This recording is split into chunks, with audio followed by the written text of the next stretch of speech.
Mesdames et messieurs, ici votre commandant Diffus qui vous parle.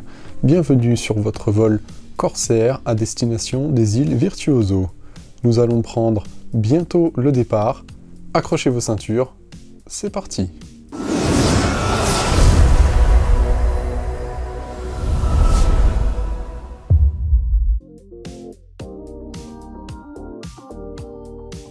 Eh bien, vous l'aurez compris, on va tester aujourd'hui le fameux casque de Corsair, c'est le Virtuoso version SE. Alors, certains d'entre vous connaissent déjà la marque Corsair, très réputée dans le monde du gaming, et cette fois-ci, ils ont fait un casque absolument divin. Pour le côté gaming, mais aussi pour le côté fidélité. Je vous explique tout ça tout de suite.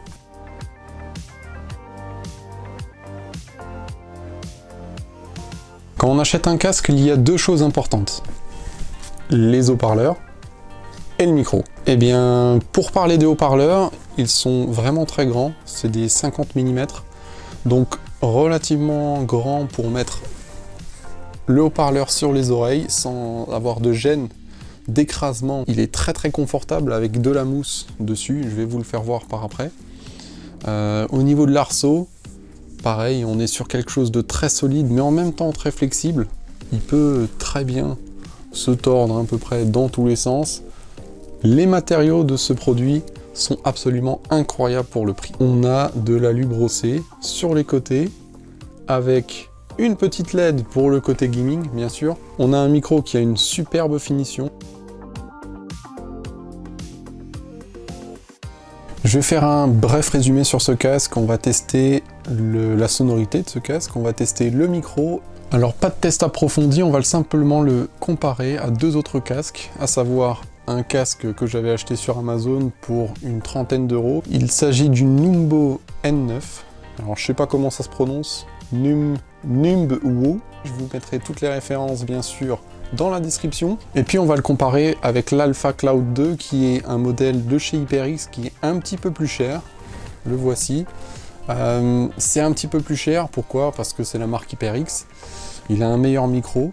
On verra ça par la suite. Et puis on va le comparer avec un autre micro qui se retrouve juste derrière moi et qui est un micro dédié, donc il n'y a pas de casque. C'est le HyperX Quadcast. Voilà, c'est celui-ci.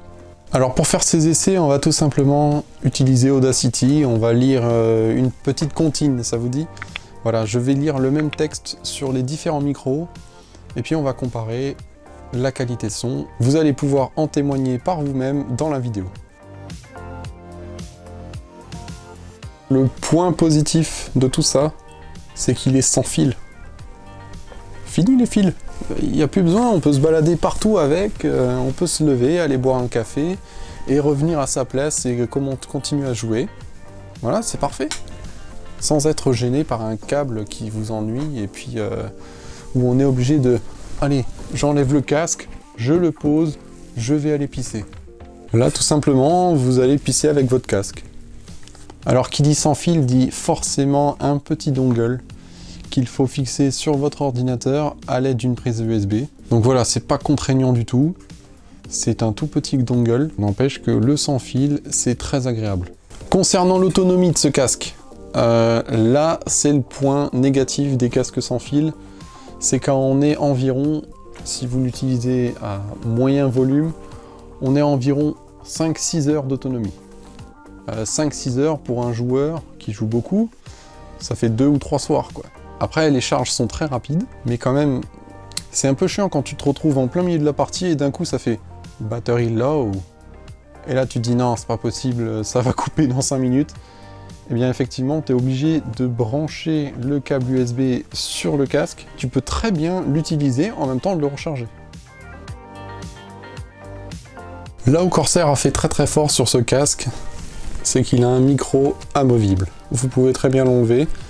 Et en fait, le casque gaming se transforme limite en casque stéréo.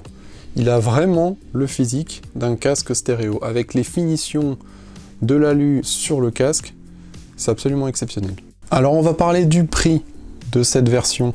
Il faut savoir qu'il y a deux versions de Virtuoso. Il y a la version normale et la version SE. On est sur 210 € pour la version SE et 190 € prix conseillé bien sûr.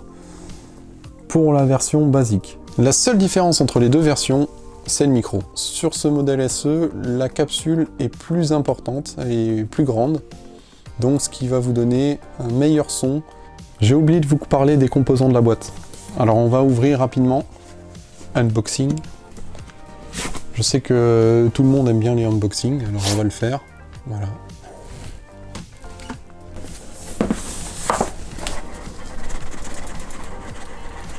Ça glisse, ça glisse. Le packaging est superbe, hein. Franchement, je vous le dis. Le carton jaune, les petites inscriptions Corsair, les égaliseurs et le logo directement gaufré dans le carton. Alors dedans, il y a une pochette de transport. Vous pouvez mettre votre casque dedans sans problème. On retrouve le câble USB-C forcément, avec l'USB pour le brancher directement à l'ordinateur, pour le charger.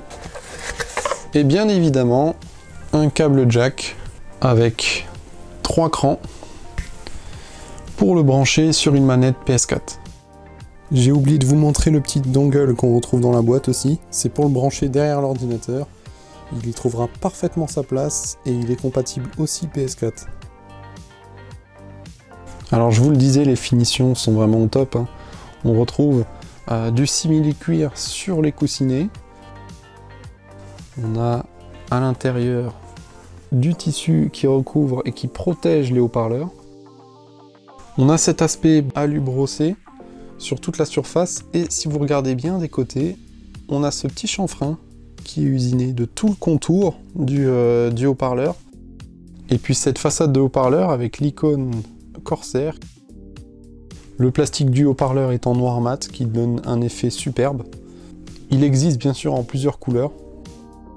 Alors, si je peux noter un petit point négatif sur la finition, c'est qu'au niveau de l'alu brossé, il est tellement bien fini que ça laisse pas mal de traces de doigts. Vous avez sur le casque une petite réglette graduée qui vous permettra d'ajuster votre casque.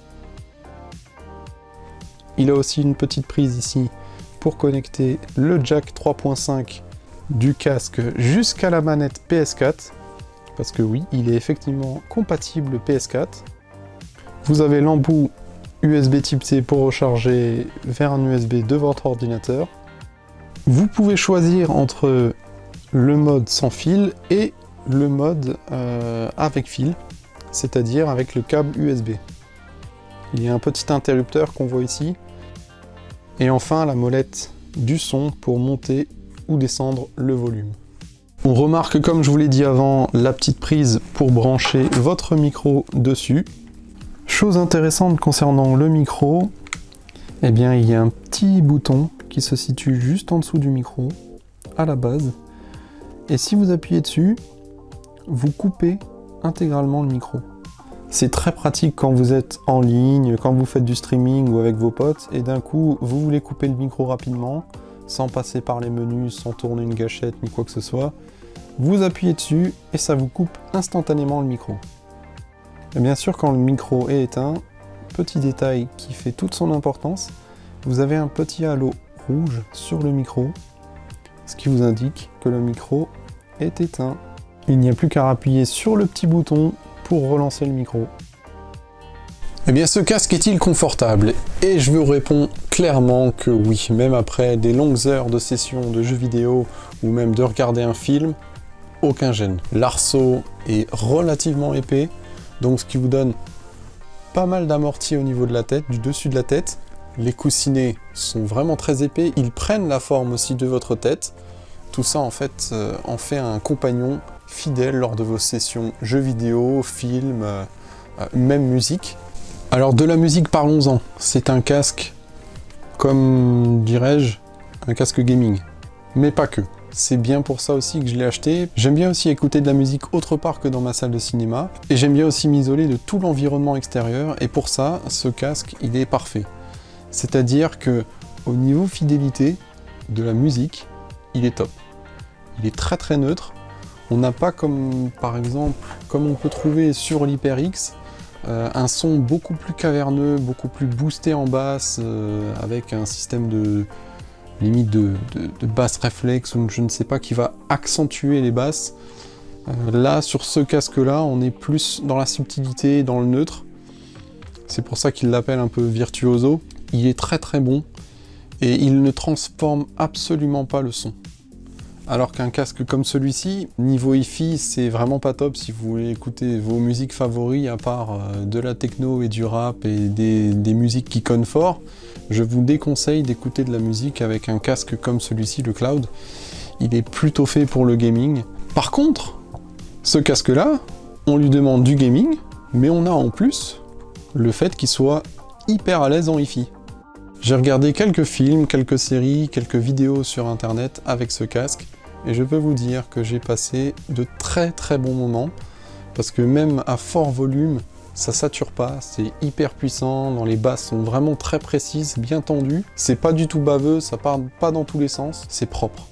En plus de ça, il est compatible high-res, c'est-à-dire qu'il peut lire des fichiers en haute définition, en 24, 92, etc. Si vous êtes amateur comme moi de séries, de Netflix, de films et tout, et que vous regardez ça sur votre ordinateur, et que vous voulez être comme moi un peu tranquille, coupé du monde parfois, eh bien vous mettez votre casque, hop, et c'est bon. Surround 7.1. Alors, c'est pas vraiment du 7.1.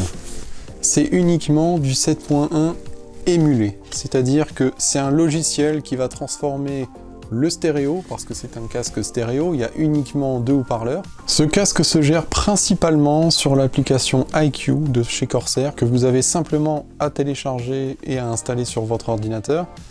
Alors le logiciel va gérer autant l'éclairage avec les LED, vous pouvez personnaliser, vous pouvez mettre plusieurs effets dessus, mais vous pouvez très bien aussi supprimer les LED. Le logiciel ne sert bien sûr pas que à ça, il permet aussi de gérer les équaliseurs différents, avec plein de modes sonores, j'en passe et des meilleurs, mais il faudra peut-être le régler pour que ça vous plaise au niveau de l'oreille. Et vous pouvez régler les trebles, les basses, les aigus, enfin tout ça, c'est réglable parfaitement via ce logiciel pour adapter à votre envie. Le logiciel vous indique bien sûr le niveau de batterie, il vous indique quel est le mode utilisé. Ce casque ne dispose pas d'un interrupteur pour l'éteindre, effectivement, il s'éteint automatiquement, il a une mise en veille. Vous pouvez régler directement sur le logiciel iCue le temps qu'il faut pour qu'il s'éteigne automatiquement. On va donc passer en test avec les différents micros que j'ai ici, et uniquement les micros, parce que effectivement, la qualité du son, c'est vos oreilles qui jugent.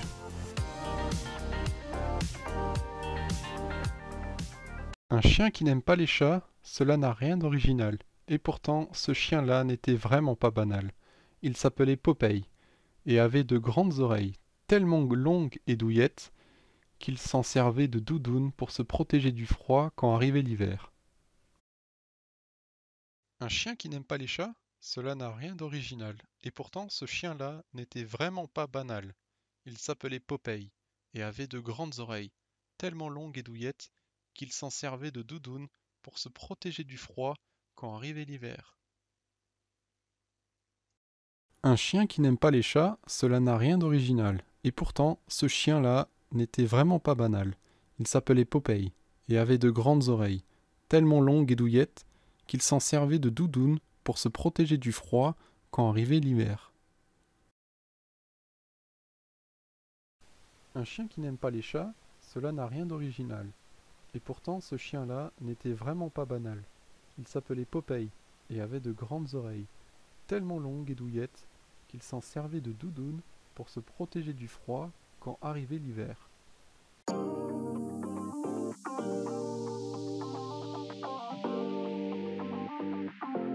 Alors voici ce qu'il faut retenir de ce casque Virtuoso de chez Corsair. La qualité de fabrication est vraiment exceptionnelle. Les matériaux utilisés sont très très bons. Physiquement, il a vraiment de la gueule. Le micro, vous l'avez sans doute entendu dans le test, le micro est très bon. Alors forcément, ça n'a pas la qualité d'enregistrement d'un micro de studio ou bien même d'un micro en XLR ou même un micro comme l'HyperX Quad ici. Mais il fait très bien le taf pour un micro gaming où on a le casque et le micro en même temps. Autre point fort, sans fil. Un de plus encore, la qualité audio. Elle est juste exceptionnelle, c'est neutre, c'est précis. Et puis bien sûr, il est très agréable, léger, même durant de longues sessions de jeu ou même de film. On le sent plus. Autre point positif, il est compatible PS4. Et bien sûr, je pense qu'il est aussi compatible avec la nouvelle console de chez Sony, la PS5. Bien sûr, il a des points négatifs, et pas des moindres. Il faut le recharger. Et l'autonomie, elle est d'environ 6-7 heures, ce qui est un peu court. Ça fait 2-3 belles sessions de jeux vidéo ou même de films. Autre point négatif, l'alu brossé sur les côtés, ainsi que le plastique mat, c'est pas top pour les traces de doigts. Et encore un point négatif, je devrais dire, au niveau logiciel. Effectivement, c'est un peu plus complexe d'utiliser un logiciel pour gérer un casque que de brancher un casque en USB et ça fonctionne tout de suite. Si tu aimes tout ce qui est autour du gaming, de la high-tech, du home cinéma, n'hésite pas à t'abonner à ma chaîne. En tout cas, j'ai passé un excellent moment avec toi. N'hésite pas à me lâcher un commentaire, un petit pouce bleu, ça me ferait très plaisir. Et puis on se retrouve très vite pour une prochaine vidéo.